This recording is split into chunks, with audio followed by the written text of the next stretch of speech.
नमस्कार मित्रों, मैं विनोद राजपूत बेसिक एस्ट्रोलॉजी में आपका स्वागत करता हूं। आज हम विदेश यात्रा के बारे में बात करने वाले हैं। इससे पहले भी मेरी एक वीडियो आई थी विदेश यात्रा के बारे में, फॉरेन सेटलमेंट के बारे में।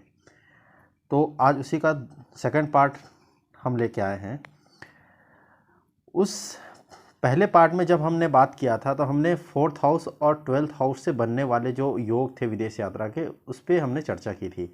आज हम चर्चा करेंगे चंद्रमा से बनने वाले जो विदेश यात्रा के योग है वो कुंडली में किस तरह से देखे जाते हैं और किस तरह से बनते हैं, उस पर हम चर्चा करेंगे। तो आज के वीडियो में जो हमारा ग्रह होगा वो ग्रह है चंद्रमा, ठीक है। और जिस जिस भाव से इस चंद्रमा का रिलेशन बनेगा वो भाव आते हैं 6ठा भाव, 7वां भाव, 9वां भाव, 10वां भाव और 12वां भाव, ठीक है। इन भाव में अगर चंद्रमा होता है तो किस तरह से विदेश यात्रा के योग बन रहे हैं, हम इस पर चर्चा करेंगे। उसके साथ साथ जो राशियां होती है चर, अचर, द्विस्वभाव, ये तीन प्रकार की राशियां होती है। चर राशि पहला, चौथा, 7वां और 10वां, इस नंबर की जो राशियां होती है वो चर राशियां कहलाती है। अचर राशि दूसरा, 5वां, 8वां और 11वां, ये जो राशियां होती है इस नंबर की राशियां, ये अचर राशि कहलाती है। और द्विस्वभाव राशि तीसरा, छठा, 9वां, 12वां, ये द्विस्वभाव की राशियां होती है। राशियों का नंबर जैसे एक नंबर है तो 1 और 8 ये मंगल अधिपति होता है, मतलब इस राशियों का। जैसे मंगल एक नंबर मतलब मेष और वृश्चिक, ठीक है, ये राशियां होती है। ये राशि मंगल इसका अधिपति होता है। 2 नंबर, 7 नंबर, ये इसका अधिपति शुक्र होता है। 3 नंबर, 6 नंबर की राशि होती है, इसका अधिपति होता है बुध। 4 नंबर कर्क राशि जो आती है उसका अधिपति चंद्र होता है। सी राशि 5 नंबर की आती है, उसका अधिपति सूर्य होता है। गुरु 9 और 12 का अधिपति गुरु होता है। और 10 और 11 का मकर कुंभ का अधिपति शनि होता है। तो ये कुछ बेसिक जानकारी थी, ठीक है। अब कुंडली में इसे अप्लाई कैसे करते हैं, तो ये ऐसे ही अपनी एक कुंडली होती है। इस कुंडली में पहला भाव जो होता है वो लग्न कहलाता है, ठीक है।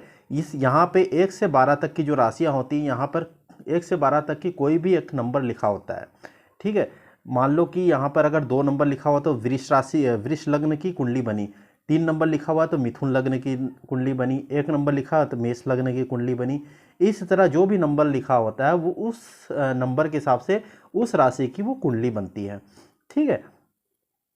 अब अगर यहाँ 2 लिखा है तो यहाँ 3, 4, 5, 6, 7, 8, 9, 10, 11, 12 फिर 1, इस तरह से काउंटिंग चलती है।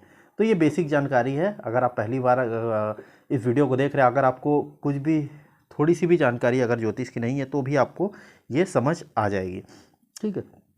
अब मैंने जो जिस भाव को स्टार दिया हुआ है, ठीक है, जैसे ये पहला भाव, दूसरा भाव, तीसरा, चौथा, 5वां, 6ठा, तो ये भाव 6ठा भाव कहलाता है।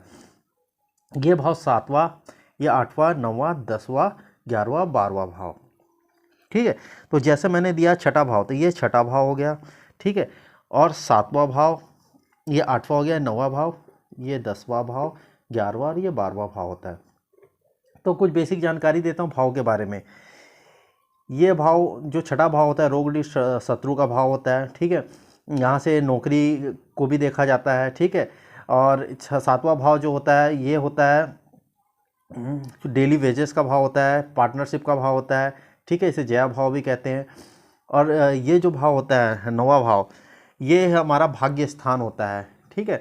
और इसे लंबी यात्राओं के बारे में भी जानकारी ली जाती है। 10वां भाव है, जिसे कर्म भाव कहते हैं, व्यवसाय इससे देखा जाता है, ठीक है। जितना मजबूत होगा व्यक्ति का जो आर्थिक स्थिति है, उसका जो कर्म हो उतना ही स्ट्रांग होगा। और ये जो भाव है विदेश स्थान का कहा जाता है इसे, ठीक है। यहाँ से हम विदेश का विचार करते हैं। तो जो चंद्रमा ग्रह है, ये चंद्रमा क्या है, जल का अधिपति ग्रह है, ठीक है। ये क्या करता है, जल का अधिपति ग्रह है। और ये विदेश से संबंधित भी चंद्रमा को विदेश से संबंधी विदेश यात्रा का कारक भी माना जाता है, ठीक है। अब इसका संबंध जब भी चंद्रमा अगर हमारा यहाँ 6ठे भाव में जाके बैठता है तो 6ठे भाव में चंद्रमा बैठ के विदेश यात्रा के योग बनाता है, क्योंकि इसकी दृष्टि सीधा कहाँ पड़ती है, 12th हाउस में पड़ती है। और 12th हाउस में दृष्टि पड़ने से ये क्या है, विदेश यात्रा के योग चंद्रमा बना देता है, ठीक है।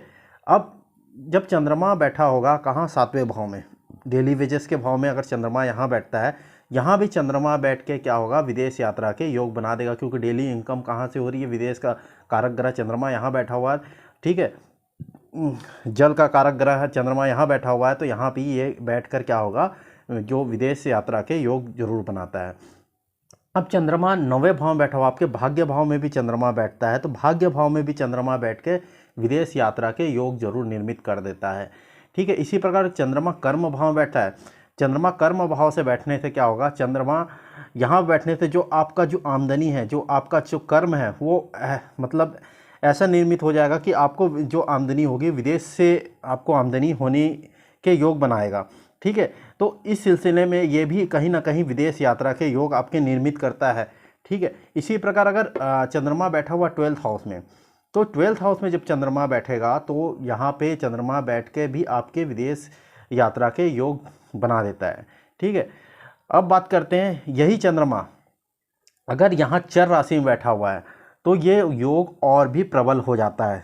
चर राशियाँ मैंने बताई थी, चर राशियों में कौन कौन सी राशि आएगी, चर राशि में आती है 1 नंबर की राशि, 4 नंबर की राशि, 7 नंबर की राशि, 10 नंबर की राशि, ठीक है। मतलब मेष, कर्क, तुला और मकर राशि जो होगी, ये राशियां जो होती है ये कहाँ चर राशि कहलाती है।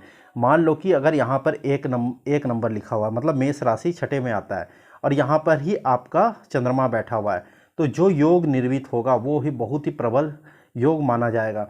मान लो कि यहाँ 12th हाउस में यहाँ पे 10 नंबर लिखा हुआ है, ठीक है, 10 नंबर लिखा हुआ है और चंद्रमा यहीं बैठा हुआ है, तो भी यह बहुत ही प्रबल योग निर्मित होगा, ठीक है। विदेश यात्रा का बहुत ही प्रबल योग निर्मित होगा। इसी प्रकार यहाँ पर चर राशि आती है 1 नंबर, 4 नंबर, 7 नंबर या 10 नंबर से कुछ भी लिखा हुआ है और यहाँ पर चंद्रमा बैठा हुआ है, तो भी प्रबल विदेश यात्रा के योग निर्मित होते हैं। इसी प्रकार अगर 1, 4, 7, 10 में से यहाँ कोई नंबर लिखा हुआ है और चंद्रमा यहाँ बैठा हुआ है, तो जरूर ये विदेश यात्रा के प्रबल योग निर्मित कर देता है। इसी प्रकार अगर ये 12th भाव में चंद्रमा अगर नीच का भी होकर बैठा हुआ है, अपनी नीच की राशि में भी अगर यहाँ चंद्रमा बैठा हुआ है, तो भी वो बहुत ही प्रबल योग विदेश यात्रा के निर्मित करता है। तो आशा करता हूँ कि आज की जो छोटी सी जानकारी है आपको अच्छी लगी हो। चंद्रमा से जो विदेश यात्रा के योग बनने वाले हैं वो मैंने आज आपको बता दिया। आगे वाले आने वाले वीडियो में मैं विदेश यात्रा के और भी जो योग, और भी ग्रहों से जो योग बनने वाले हैं, और भी भावों के रिलेशनशिप से जो योग बनने वाले हैं, उसकी जानकारी मैं आपको आगे आने वाले वीडियो में दूंगा, ठीक है। आज की वीडियो अगर आपको अच्छी लगी तो लाइक करें, सब्सक्राइब करें और अपने दोस्तों से शेयर करें, ठीक। मिलते हैं अगले वीडियो में, धन्यवाद।